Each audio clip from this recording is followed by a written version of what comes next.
Shalom, selamat sore, selamat bertemu kembali dalam Tuhan kita Yesus Kristus. Senang sekali bisa ketemu dengan Bapak Ibu Saudara yang Tuhan Yesus kasihi. Kita bersyukur untuk sore ini, sore yang indah. Amin. Bagaimana kabar Bapak Ibu Saudara? Saya percaya kita semua dalam perlindungan Tuhan kita Yesus Kristus yang ajaib. Saudaraku yang kasih, pada sore hari ini izinkanlah saya untuk share firman Tuhan tentang 7 prinsip hidup dalam kehidupan yang disebut new normal. Mari kita membaca firman Tuhan di dalam Injil Yohanes pasal yang ke-15 ayat yang ke-9 sampai 17. Sebagai dasar firman Tuhan kita akan baca bersama-sama. Injil Yohanes pasal yang ke-15 ayat 9 sampai ayat 17 saya akan baca bagi saudara. Firman Tuhan berkata, Yohanes 15 ayat 9 sampai 17, perintah supaya saling mengasihi. Seperti Bapa telah mengasihi aku, demikian juga aku telah mengasihi kamu. Tinggallah di dalam kasihku itu. Jikalau kamu menuruti perintahku, kamu akan tinggal di dalam kasihku, seperti aku menuruti perintah Bapakku dan tinggal di dalam kasihnya. Semuanya itu katakan kepadamu supaya sukacitaku ada di dalam kamu dan sukacitamu menjadi penuh. Inilah perintahku, yaitu supaya kamu saling mengasihi seperti aku telah mengasihi kamu. Tidak ada kasih yang lebih besar daripada kasih seorang yang memberikan nyawanya untuk sahabat-sahabatnya. Kamu adalah sahabatku jikalau kamu berbuat apa yang kuperintahkan kepadamu.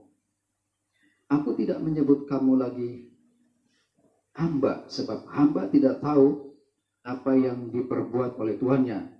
Tetapi aku menyebut kamu sahabat, karena aku telah memberitahukan kepada kamu segala sesuatu yang telah kudengar dari Bapakku. Bukan kamu yang memilih aku, tetapi akulah yang memilih kamu, dan aku telah menetapkan kamu supaya kamu pergi dan menghasilkan buah, dan buahmu itu tetap, supaya apa yang kamu minta kepada Bapa dalam namaku diberikannya kepadamu. Inilah perintahku kepadamu, kasihilah seorang akan yang lain. Demikian juga firman Tuhan.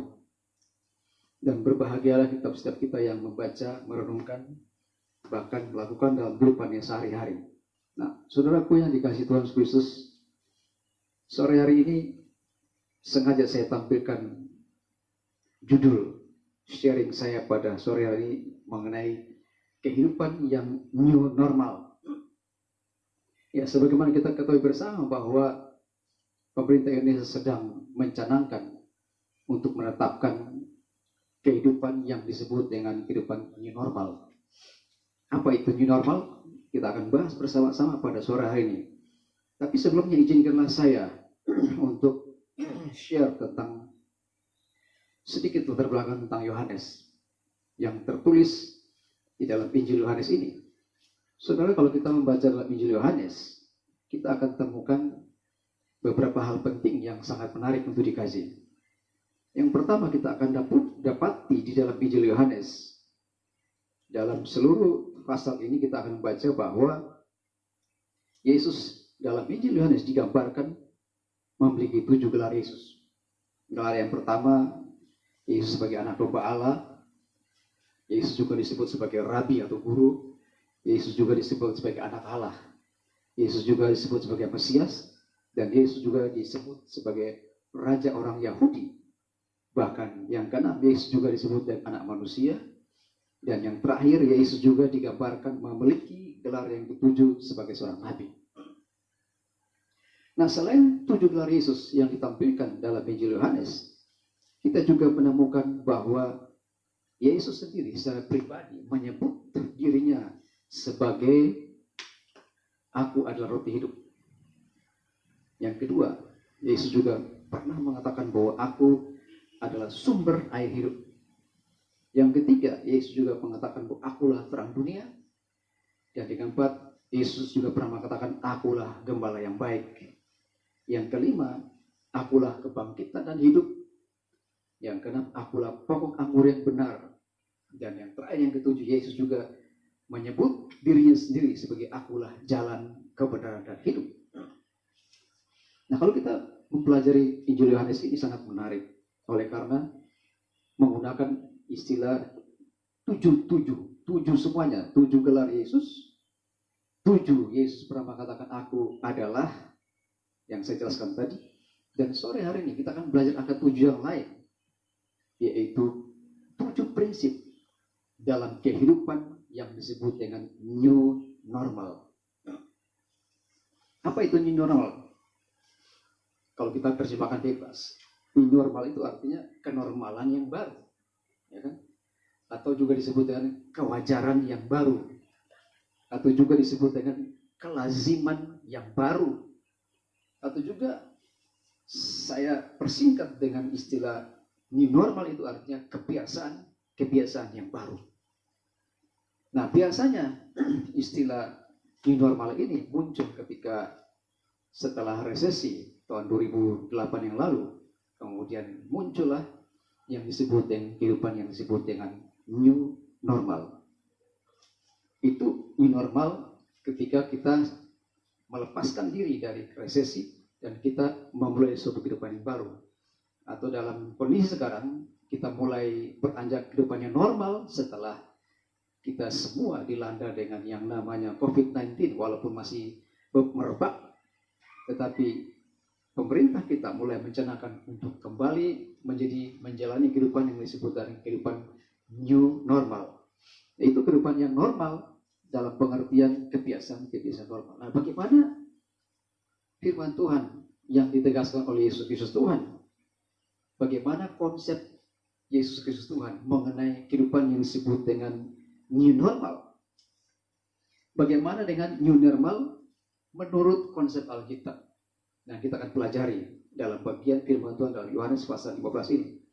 Di sini kita lihat bahwa Yesus menjelaskan kehidupan yang new normal yang saya simpulkan ada 7 prinsip hidup dalam kehidupan kelaziman yang baru atau kebiasaan yang baru yang Yesus ingin supaya para murid-muridnya praktekkan dalam hidupnya.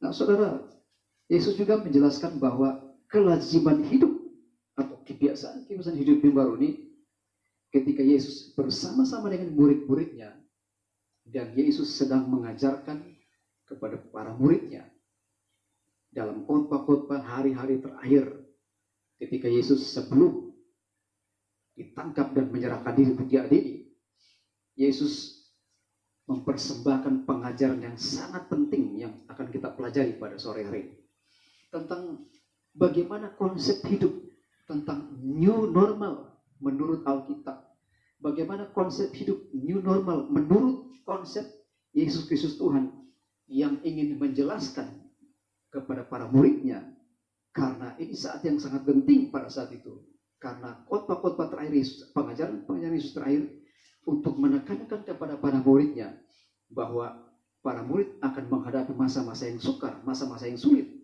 oleh karena Yesus akan ditangkap dan diadili. Nah, itu sebabnya dalam pengajaran Yesus hari-hari terakhir bersama murid-muridnya, Yesus ingin menjelaskan tentang kesetiaan hidup, tentang hidup yang new normal itu seperti apa. Nah, itu sebabnya izinkanlah saya untuk menyampaikan beberapa hal penting.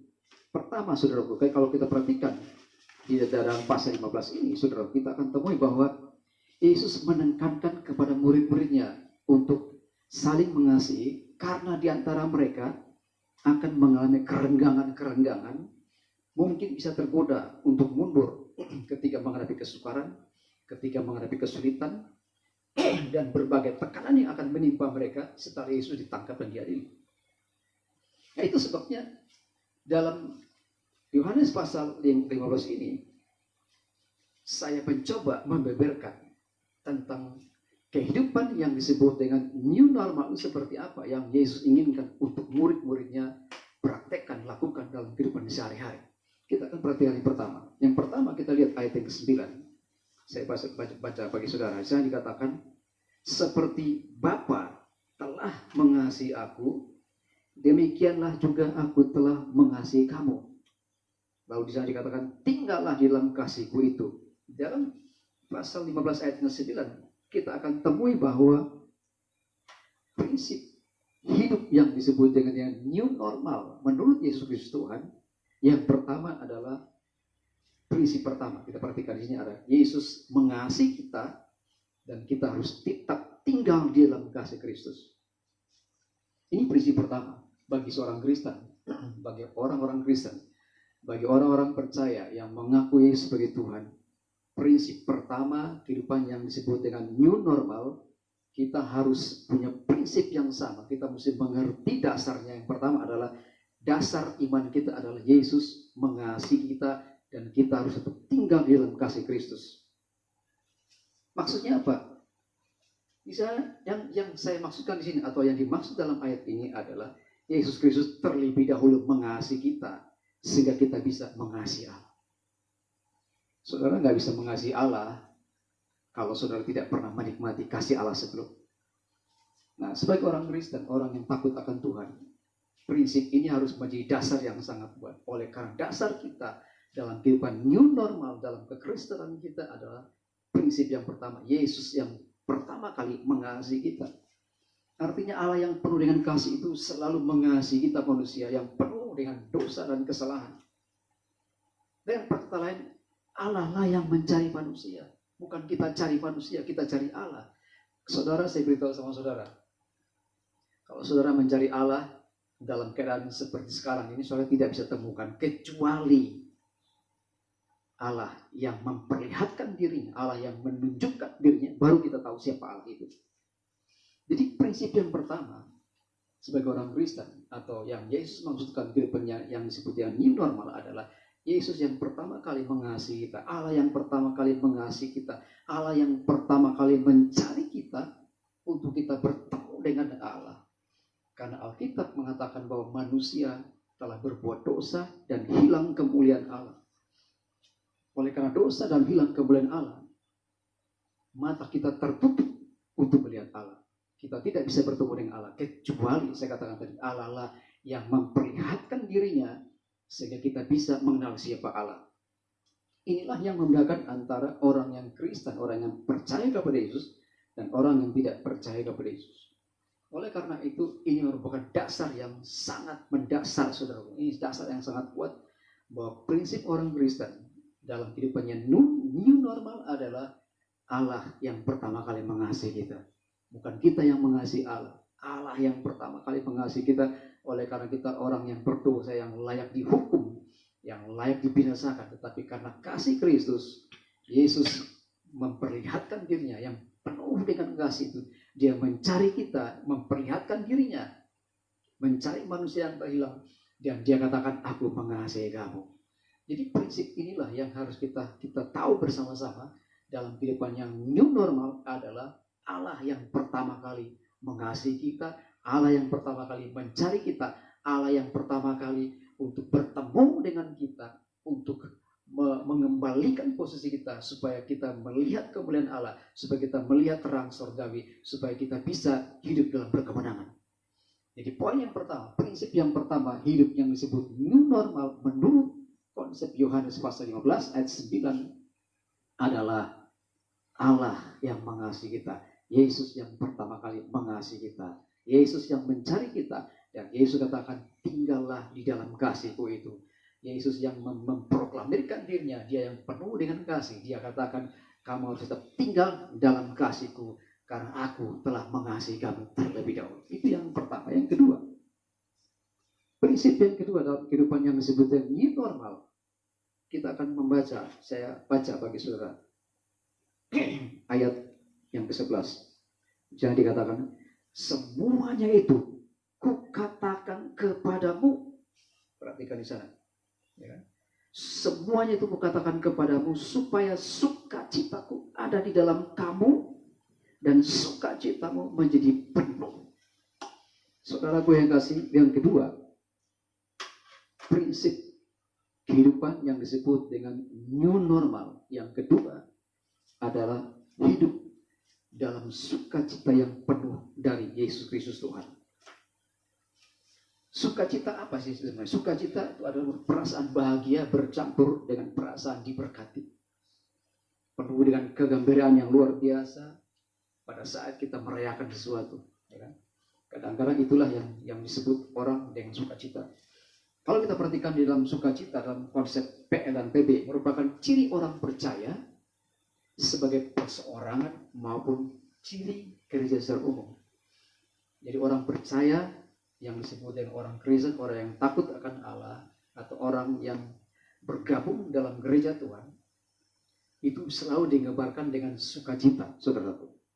Kemudian sukacita juga merupakan permulaan sukacita yang kekal bersama dengan Kristus. Jadi prinsip yang Yesus katakan, sukacitaku penuh, yang Yesus janjikan kepada kita, yang kita harus praktekkan dalam kehidupan kita. Oleh karena kasih yang pertama, Allah mengasihi kita, dan Yesus katakan pertama bahwa kamu tinggal dalam kasih. Kalau kita tinggal dalam kasih, maka prinsip yang kedua, kita bisa menikmati yang namanya disebut dengan sukacita penuh.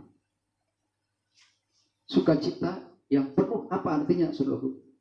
Ini sukacita yang penuh berbicara tentang sukacita ialah kualitas dan watak, dan bukan hanya perasaan hati saja, tetapi sukacita kualitas hidup yang didasarkan pada Allah sendiri, ya kan? Dari hasil dari buah Roh Kudus yang akan memampukan kita untuk hidup di dalam new normal. Jadi hal yang kedua yang saya mau tekankan di sini, yang Yesus maksudkan dengan sukacita, adalah sukacita yang kekal, saudara. Kalau kita punya sukacita yang kekal, kita tidak akan diombang-ambingkan dengan apapun situasi kita, apapun kondisi kita, apapun perasaan kita, apapun lingkungan kita, apapun yang sedang kita alami. Kita tidak bisa dipengaruhi oleh karena apa? Oleh karena sukacita yang Allah berikan. Sukacita dari Yesus Kristus Tuhan kita. Itu bukan sukacita yang semu, saudaraku. Bukan seperti yang dunia berikan, tetapi sukacita yang penuh dengan kekekalan. Itu yang dimaksud. Jadi sukacita ini tetap ada dalam diri kita apabila kita tetap tidak dalam kasih Kristus. Jadi poin yang kedua atau prinsip yang kedua ini menarik, oleh karena sukacita dari dunia ada syaratnya dan ketentuannya, ya kan? Ya, ini kalau sukacita dari dunia itu saling menguntungkan. Kalau tidak menguntungkan, sukacita ini bisa hilang, ya kan? Jadi kalau tidak ada yang saling menguntungkan, sukacita kita sukacita yang semu, sukacita yang terbatas, sukacita yang ada syaratnya, sukacita yang tidak memenuhi standar. Tetapi Anda perhatikan di sini, sukacita yang Yesus janjikan di sini, sukacita yang berdimensi kerajaan Allah, dengan konsep kerajaan Allah. Sukacita Yesus katakan, aku berikan sukacita ini tidak seperti yang dunia berikan. Oleh karena apa, saudara? Sukacita yang Yesus maksudkan, sukacita yang berdimensi kekekalan, berdimensi kerajaan Allah. Pemahaman konsep kerajaan Allah tentang sukacita itu penuh di dalam diri Yesus, dan Yesus sampaikan, sukacitaku yang penuh aku berikan kepadamu. Ini prinsip yang kedua yang seharusnya kita nikmati dalam kehidupan yang disebut dengan new normal sebagai orang Kristen.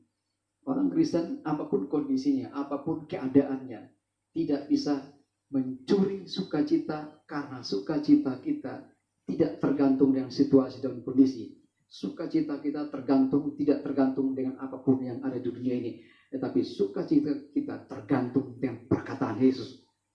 Yang Yesus menjanjikan sukacita itu penuh dalam diri kita, dalam pengertian sukacita itu penuh dengan kekekalan, sukacita yang kekal, saudaraku. Bukan sukacita yang semu, yang ada syaratnya, dan ntar lagi sukacita, ntar so, besoknya sukacita, lusanya sukacita, tapi tulanya tidak sukacita lagi. Tapi sukacita yang Yesus janjikan adalah sukacita yang penuh dengan kekekalan berdimensi kerajaan Allah.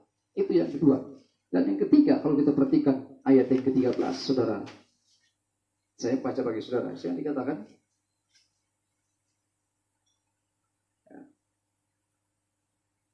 ayat yang ke-12, perhatikan.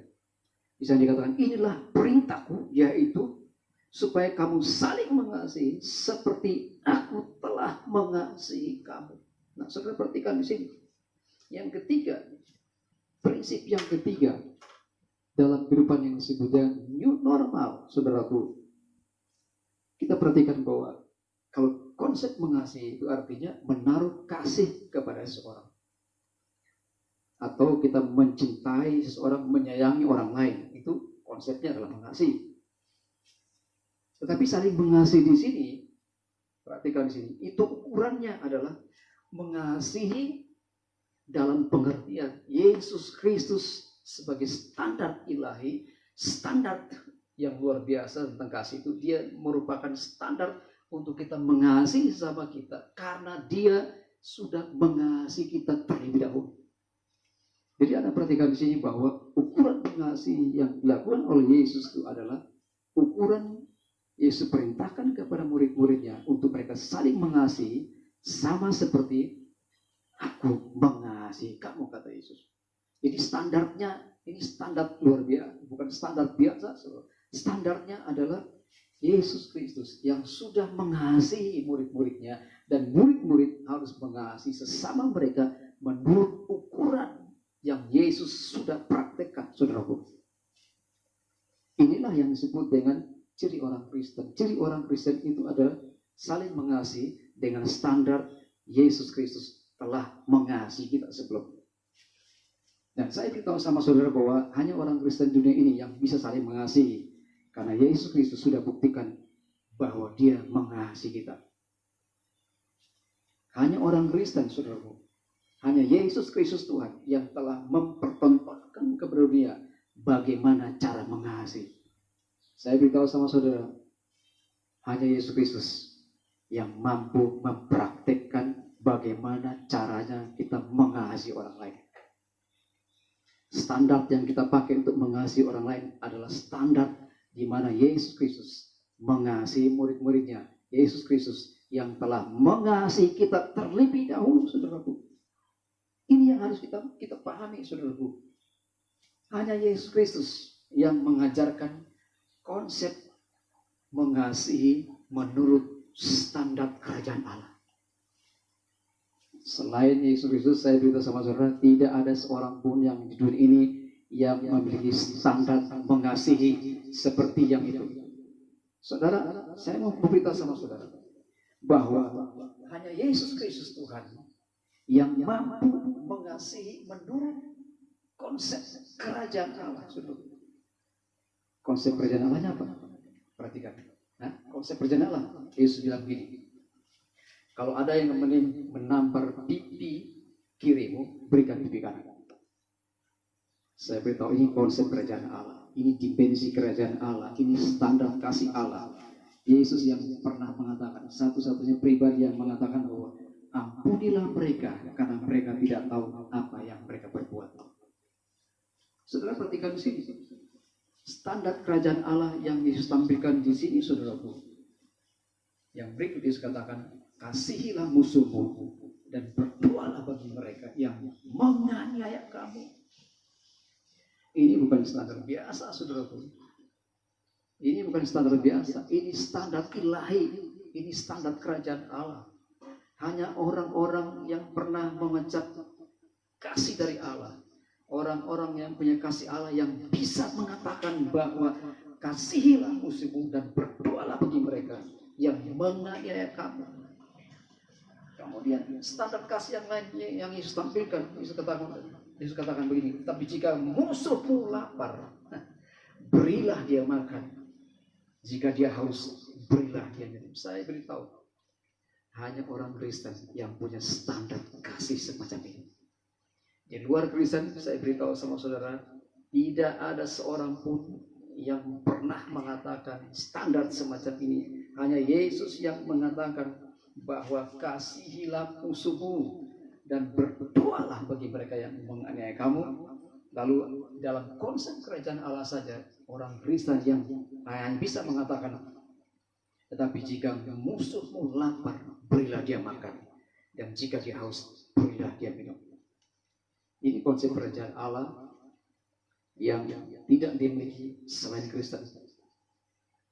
Bahkan yang mengesankan lagi yang satu hal yang luar biasa adalah Yesus Firman Tuhan berkata dalam Roma pasal 12 ayat 14 yang dikatakan, berkatilah siapa yang menganiaya kamu. Anda bisa bayangkan? Berkatilah mereka, berdoalah bagi mereka yang menganiaya. Itu konsep yang mana, saudaraku? Hanya orang Kristen yang mengerti tentang konsep new normal saja yang mampu mengerjakan itu, saudara. Saya bilang sama saudara, hanya Yesus yang mempertontonkan, Yesus yang memperlihatkan namanya bagaimana cara mengasihi orang lain, cara mengasihi sesama, hanya ada di dalam pribadi Yesus Kristus Tuhan saja. Yesus Kristus Tuhan saja yang mampu, saudara.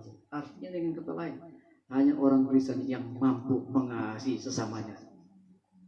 Orang Kristen yang mempunyai kasih dari Allah, yang mampu mempraktekkan cara mengasihi kepada sesamanya. Itu yang ketiga. Dan yang keempat, menarik bagi saya. Saya baca prinsip yang keempat, pasal 14, maksud saya ayat 14. Misalnya dikatakan, saya baca bagi saudara, misalnya dikatakan, kamu adalah sahabatku jikalau kamu berbuat apa yang perintahkan kepadamu. Prinsip yang kelima, saudara, yang keempat maksud saya. Nah, perhatikan sini, prinsip yang keempat. Kehidupan yang disebut kehidupan yang normal itu adalah kita ini adalah sahabatnya Yesus Kristus Tuhan. Kita ini adalah sahabatnya Allah. Kalau kita disebut sahabat, sahabat adalah perilaku kerjasama dan saling mendukung. Itu nama sahabat. Kalau kita bersahabat dengan Yesus Kristus Tuhan, kalau kita bersahabat dengan Allah, maka ada saling pengertian. Allah mengerti kita dan kita mengerti Allah. Itu namanya bersahabat. Kalau kita bersahabat dengan Yesus, kita bersahabat dengan Allah, kita memiliki peranan penting di antara kedua belah pihak. Saling memberi keuntungan, saling mementingkan satu sama yang lain. Itu disebut dengan sahabat. Juga orang yang bersahabat, kalau kita bersahabat dengan Yesus Tuhan, kita bersahabat dengan Allah, maka kita juga bisa menerima kelemahan sesama, saudara. Kita perhatikan sini bahwa kalau kita bersahabat dengan Allah, Allah menerima kelemahan kita, saudara. Allah menerima kekurangan kita. Allah tidak melihat latar belakang saudara-saudara. Allah selalu mendorong kita agar kita lebih maju dan bertumbuh dan berkembang. Dan kalau kita disebut dengan sahabat Allah, kita saling menjaga kepercayaan. Allah percayakan kepada kita, kita jaga kepercayaan itu. Dan kita betul-betul mempercayakan diri kita kepada Allah. Allah mempercayakan sesuatu kepada kita untuk kita kerjakan. Oleh karena kita adalah sahabatnya Allah. Jadi saling menjaga kepercayaan.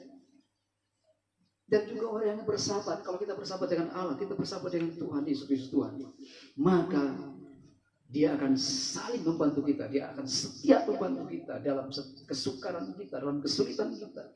Dia akan datang dan membantu kita, saudara. Ini nama sahabat. Dan hal yang penting yang saya beritahu sama saudara, kalau kita bersahabat dengan Allah, kita bersahabat dengan Yesus Kristus Tuhan. Yesus Kristus Tuhan, Allah kita tidak pernah meninggalkan kita. Ini namanya sahabat, saudaraku. Dan Alkitab mencatat di sini, saudaraku, prinsip yang keempat. Yesus mengajarkan kepada muridnya bahwa kamu adalah sahabat-sahabat. Luar biasa. Kalau kita praktekkan kehidupan yang new normal semacam ini, kalau kita praktekkan kehidupan yang new normal, yang tidak ada dalam orang lain, tidak ada dalam hal-hal yang lain, hanya dalam kekristenan, saudaraku, kita bisa bersahabat. Ini membuktikan bahwa kasih Kristus benar-benar ada di dalam hidup kita masing-masing. Jadi persahabatan kita, saya beritahu sama saudara, kalau kita bersahabat dengan Allah, persahabatan kita berdimensi kekekalan. Persahabatan kita berdimensi kerajaan Allah. Persahabatan kita itu tidak dipengaruhi oleh waktu dan tempat. Persahabatan kita itu kekal adanya.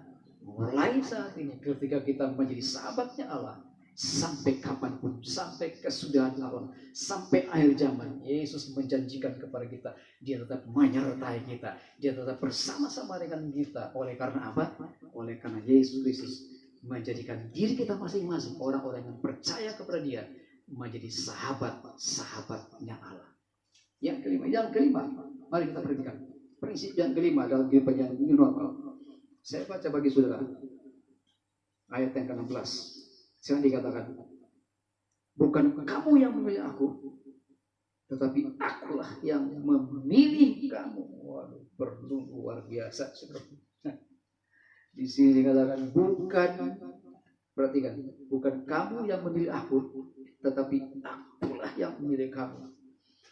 Yang keenam, prinsip hidup yang disebut dengan new normal yang keenam adalah kita ini dipilih oleh Tuhan kita Yesus Kristus. Haleluya. Kita ini orang-orang pilihan Allah, saudara.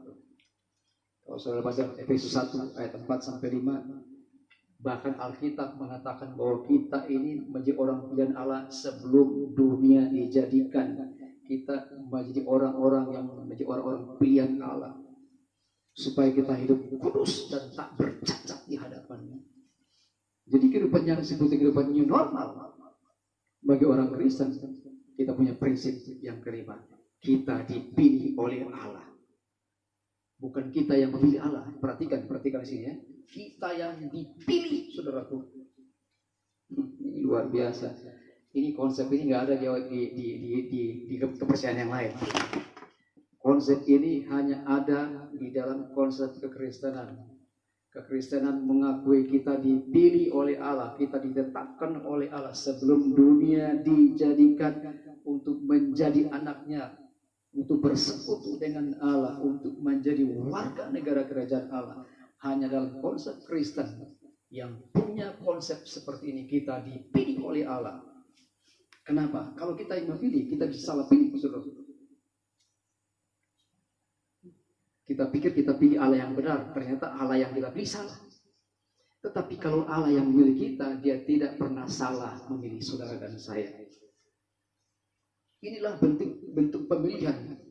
Bentuk pemilihan yang Allah tetapkan adalah bentuk pemilihan yang berdimensi kerajaan Allah, saudara. Standarnya, ukurannya adalah ukuran kerajaan Allah. Allah memilih kita sebelum dunia jadikan untuk menjadi anak-anaknya, saudaraku. Bukan pakai ukuran manusia. Kalau manusia memilih sesuatu, dia lihat ini bagus apa enggak, ini cantik apa enggak, ini ganteng apa enggak, ini kaya apa enggak. Kalau enggak kaya, enggak mau. Kalau ini kulitnya putih apa kulitnya hitam, tidak ada warna kulit, tidak lihat latar belakang. Itulah Allah kita. Kenapa, saudaraku? Karena kita dipilih bukan berdasarkan warna kulit. Kita dipilih bukan berdasarkan latar belakang kita. Kita dipilih bukan karena kita berbuat baik, saudaraku, tetapi kita dipilih oleh karena kerelaan Yesus Kristus Tuhan yang menaruh hati kepada kita untuk memperhatikan kita, mengangkat kita, memilih kita menjadi anak-anaknya, saudara. Jadi kita harus bangga menjadi umat pilihan Allah yang sempurna. Jadi Allah memilih kita bukan karena berdasarkan kebaikan kita, bukan berdasarkan latar belakang kita, tetapi Allah memilih kita menurut ukuran kerelaan Allah itu sendiri. Artinya apa? Tidak ada intervensi manusia dalam hal ini. Yang saya maksud adalah Allah memilih kita. Tidak ada intervensi dalam pengertian bukan karena kita baik, bukan karena kita hebat, bukan karena kita berhasil, bukan karena kita mampu, kita punya potensi, tetapi Allah memilih kita. Tidak ada intervensi manusia dalam pengertian Allah punya kerelaan untuk memilih kita menjadi anak-anaknya. Inilah yang membedakan. Kalau kita memilih Allah, kita bisa salah. Tetapi kalau Allah yang memilih kita, tidak akan pernah salah. Jadi kita menjadi umat pilihan Allah oleh karena secara khusus, Anda perhatikan, di antara miliaran manusia penghuni planet bumi ini, saudara dan saya menjadi umat pilihannya Yesus Kristus Tuhan. Harusnya kita bangga, saudara. Anda bayangkan di antara miliaran, 7 miliaran manusia lebih sampai saat ini Anda perhatikan, saudara. saudara dan saya menjadi umat pilihan Allah. Suatu kebanggaan yang luar biasa. Siapakah kita ini? Kita ini apa sih sebetulnya? Kita layak dihukum, layak dibinasakan. Tetapi karena kasih Kristus, Dia memilih kita. Dan pilihan terhadap kita, saya beritahu saudara, kalau Yesus yang memilih kita, tidak akan pernah salah. Kenapa? Karena Dia tahu siapa yang akan menjadi anak-anaknya. Dia tahu siapa yang akan menjadi pengikut-pengikutnya. Dan Dia tahu siapa yang akan bersama-sama dengan Dia di dalam kerajaannya yang ajaib, yang luar biasa itu, saudara. Jadi kita bangga, bersyukur. Oleh karena kita menjadi hidup yang new normal. Yang kelima adalah karena kita punya prinsip, kita dipilih oleh Allah berdasarkan kerelaan hatinya Yesus Kristus Tuhan. Berdasarkan kerelaan Allah kita dipilih. Oleh karena kalau kita memilih, kita bisa salah. Tapi kalau kita yang dipilih, tidak akan pernah salah. Ini merupakan new normal, kelaziman yang baru, kebiasaan yang baru, yang harus menjadi prinsip kita yang kelima dalam kehidupan new normal untuk orang Kristen, orang percaya. Yang keenam, kita baca ayat yang ke-16. Saya baca bagi saudara. Makin menarik di sini dia katakan, bukan kamu yang memilih aku, tetapi akulah yang memilih kamu. Dan perhatikan di sana, dan aku telah menetapkan kamu supaya kamu pergi dan menghasilkan buah. Dan buahmu itu, Alkitab mencatat sini, buahmu itu tetap, saudara. Yang keenam, prinsip new normal yang keenam, perhatikan saudaraku. Di sini dikatakan ditetapkan untuk menghasilkan buah, dan buah itu tetap, saudaraku, luar biasa. Artinya apa? Kita pergi bekerja menghasilkan buah, supaya hasil buah yang baik itu tetap berlangsung dari generasi ke generasi. Supaya apa, saudaraku? Buah tetap, supaya Injil itu dapat terus berlangsung juga dari generasi ke generasi. Supaya apa, saudaraku? Supaya pekerjaan kita, pelayanan kita, karya-karya kita dihargai, saudaraku. Karya-karya kita tetap selama-lamanya. Karya-karya kita diperhitungkan oleh orang, oleh karena terus berlangsung, terus menerus, sampai dari generasi ke generasi, dari satu generasi ke generasi yang lain. Kenapa? Karena buah kita itu ada hasil, dan buahnya itu tetap. Dengan perkataan lain, kita boleh menjadi berkat bagi orang-orang penghuni planet bumi ini, saudaraku. Jadi merupakan satu jaminan. Ini ada, perhatikan sini. Kita ditetapkan, saudara. Ditetapkan oleh siapa? Oleh Allah sendiri. Oleh Yesus Kristus sendiri. Dia menetapkan kita untuk menghasilkan buah. Maksudnya apa, saudaraku? Maksudnya adalah kita ini ditetapkan orang-orang yang berhasil. Orang-orang yang cakap. Orang-orang yang mampu menghasilkan karya-karya yang bermutu untuk kehidupan berbangsa dan bernegara, untuk kehidupan masyarakat pada umumnya. Kita ditetapkan untuk berhasil, saudara, bukan gagal. Gak pernah Allah menciptakan seseorang untuk hidup berkegagalan, tetapi Allah menetapkan kita untuk menghasilkan buah, untuk berkarya, untuk di dunia ini jadi berkat, bagi jadi agen berkat di dunia ini, supaya orang boleh mengetahui bahwa Yesus Kristus Tuhan yang membuat seseorang berhasil, yang membuat seseorang diberkati Tuhan, yang membuat seseorang hidup dengan karya-karyanya yang luar biasa. Itu sebabnya orang Kristen perlu berkarya. Tunjukkan karya-karya kita yang bermanfaat bagi bangsa dan negara. Berkarya untuk bermanfaat untuk orang banyak. Orang-orang banyak boleh mengetahui bahwa buahnya adalah buah dari takut akan Allah. Buah yang tetap menghasilkan karya-karya, bahkan buah yang tetap yang di sini yang dimaksud Yesus adalah pemberitaan Injil kepada segala makhluk. Pemberitaan Injil harus terus menerus berlangsung dimanapun kita berada, apapun situasi dan kondisi, harus tetap buah itu tetap berkat-berkat. Hidup yang menjadi berkat itu terus berlangsung dari generasi ke generasi yang lain. Itu yang keenam, prinsip new normal yang keenam. Sekarang kita lihat yang terakhir, prinsip new normal yang ketujuh. Saya masih baca Pak Saudara, ayat yang ke-16. Di sana dikatakan, sekali lagi, bukan kamu yang memilih aku, tetapi akulah yang memilih kamu. dan aku telah menetapkan kamu supaya kamu pergi dan menghasilkan buah, dan buahmu itu tetap. Nah, perhatikan ayat selanjutnya, supaya apa yang kamu minta kepada Bapa dalam namaku diberikannya kepadamu. Wah, luar biasa. Poin yang ketujuh, prinsip yang ketujuh, saudaraku, yang disebut dengan kehidupan yang new normal bagi orang Kristen. Perhatikan, pertama, perhatikan, kita memiliki seorang Allah yang bertindak sebagai Bapa.